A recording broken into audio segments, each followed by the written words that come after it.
our Morpheus 8 handpiece that is bipolar radio frequency delivery of RF energy subdermal for subdermal out-of-site remodeling. The Morpheus 8 goes 3 depths of penetration: 2 millimeters, 3 millimeters, and 4 millimeters. We will choose our depth as to the body area we're working. Periorbital is typically 2 millimeters, the face 3 millimeters, and the body 4 millimeters where the skin is thicker. I'm going to demonstrate now and show you how it auto-ejects at 2 millimeters. Face, which would be 3 millimeters,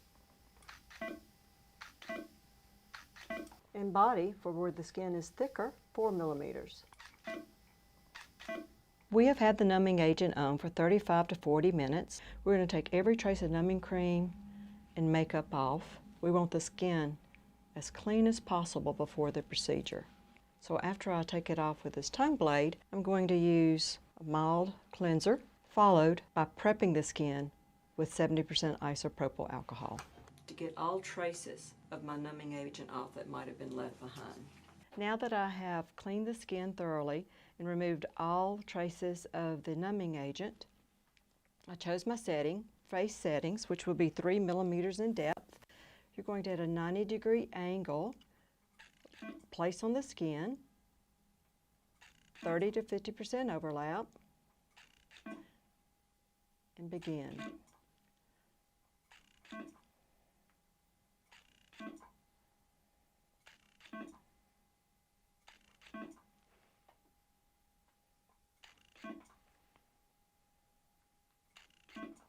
What I'm watching for is to be sure that I don't have excessive erythema and edema, but what I need to expect is a little redness and swelling and pinpoint bleeding.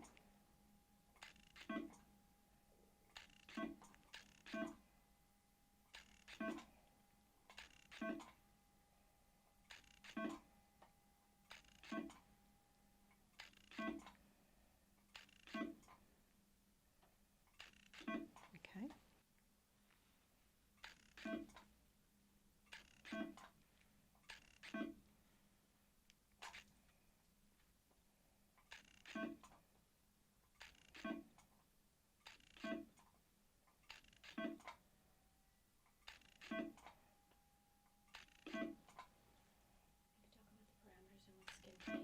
Okay.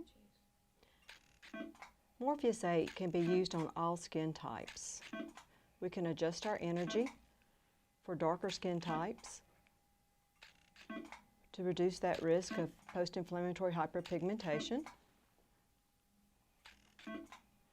Or on lighter skin types, we can be more aggressive, depending on the degree of correction needed.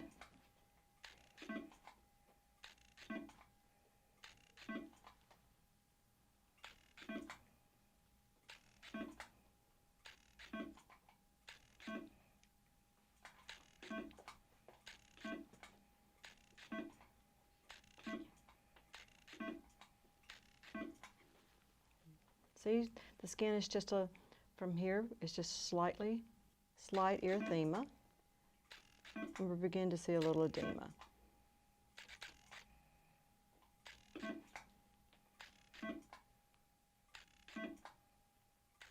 And mild pinpoint bleeding. Now I'm going to change my setting because I want all women like to have a little extra tightening underneath their eyes. So I'm going to change my setting to periorbital, which will be 2 millimeters in depth. I'm going to pull the skin down. Energy for underneath the eye, periorbital, is 20.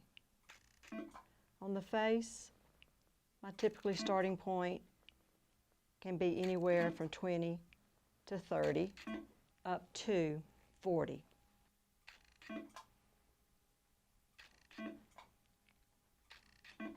Okay, now I'm going to go back to face and start with the forehead. If I have older, thinner skin on the forehead, I adjust my energy.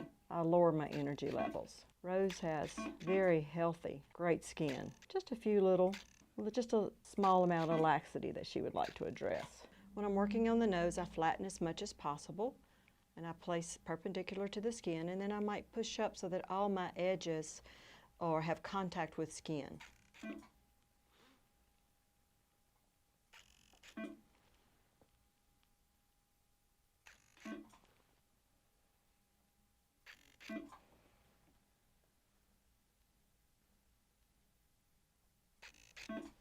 I'm going to go ahead and finish the forehead because the forehead is typically a very sensitive area. Before I begin the procedure, I've gone over all the post-op instructions so that they have an understanding of the care post. When treating the eyebrows or between the eyebrows, you want to stretch the skin taut and nice contact, 90 degrees angles. You want to be careful not to rock up, that you want all edges, all corners or sides of the handpiece, the tip, to be touching the skin. When I'm working on angles or on bony prominences, I'm sure to stretch the skin and have nice contact. I can even roll the skin up to make a flat surface.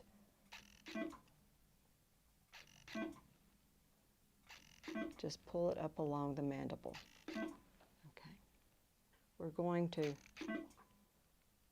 go up to the vermilion border and not go over the lip.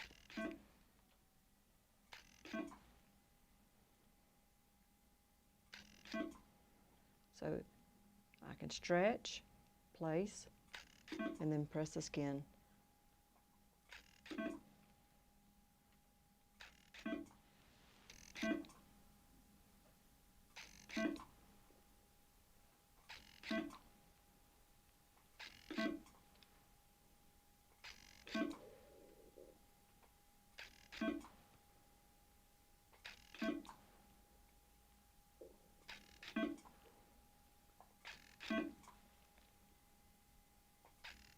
When I'm doing the upper lip, I'll have them roll their lips in together to help provide a flatter surface and a tight. I'm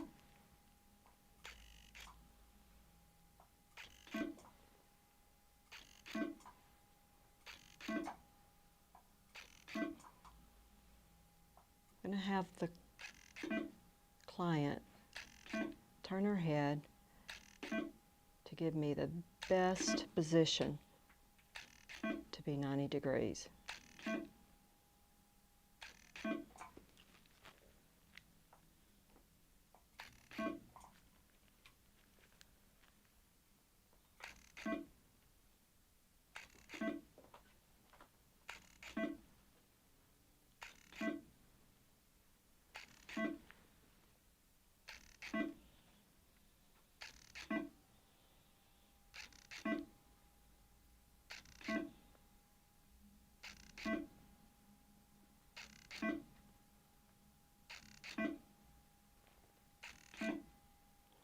Post-care, Rose is going to keep her face clean with a mild, gentle cleanser. And for the first 24 to 48 hours, use a protective skin barrier such as Aquaphor. After 2 days, and she has little brown dots that appear, she can go to a gentle moisturizer and apply sunscreen. Tonight, I might recommend that she sleep elevated on a pillow.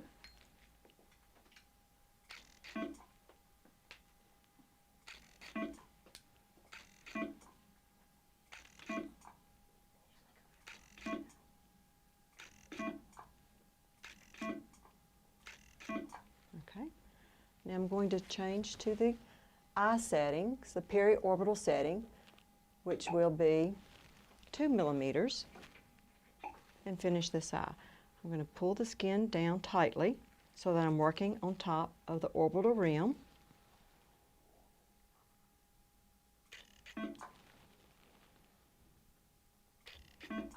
To address the laxity that we get there. Because it's a bony area and I am on the orbital rim, I'm stretching, then placing my handpiece, then I'm going to push the skin against my handpiece so that I have nice contact. Again, I have to stay on the orbital rim. And we want to stay away from not on the eyebrows themselves. I'm going to stretch, place, and then push the skin against the edges so that I have nice contact. Around the eyes, periorbital is where we get a skin laxity. It's really good for the tightening of the skin. Gives them a little bit lift too by going above the eyebrow and below the eyebrow, as long as I stay on the orbital rim. I numbed rows below so we can get that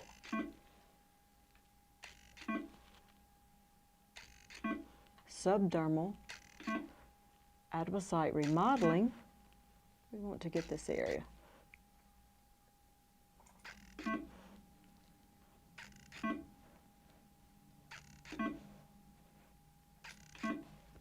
You still doing okay?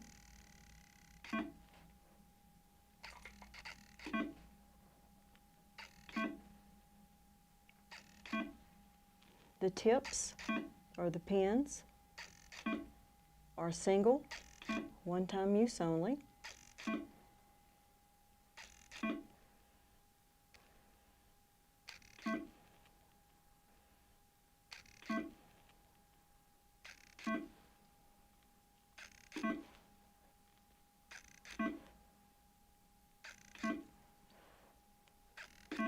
When I'm working, sometimes underneath the mandible, I will take and I will pull the skin up to maintain a flat surface.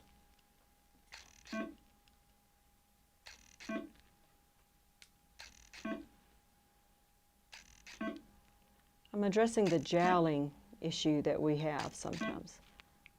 Again, this is for subdermal adipocyte remodeling. When I'm working, I want to address the skin that's right underneath the mandible, and it's kind of a bony prominence. I'm going to pull the skin up so I have a flat surface to work on.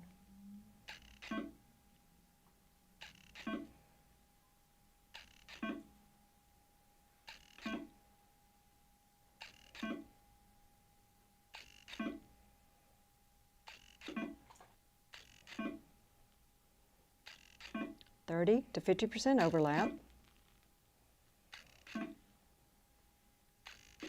And if the skin appears that it can tolerate it, you can do 2 passes. With the Morpheus 8, you expect to see erythema, a little swelling, edema, and the pinpoint bleeding from our depth of penetration. After the procedure, you can take moist 4x4s to use as cool compresses to help cool the skin. And not only is it help cooling the skin, it's helping me clean the skin. I'll leave these on for 5 to 10 minutes before I take them off and apply my Aquaphor. Pinpoint bleeding is typically gone by the time I remove my 4x4s. Clients love this. Feels so soothing to help take the heat out. Now I'm just going to use Aquaphor as a protective skin barrier and just put a light coat.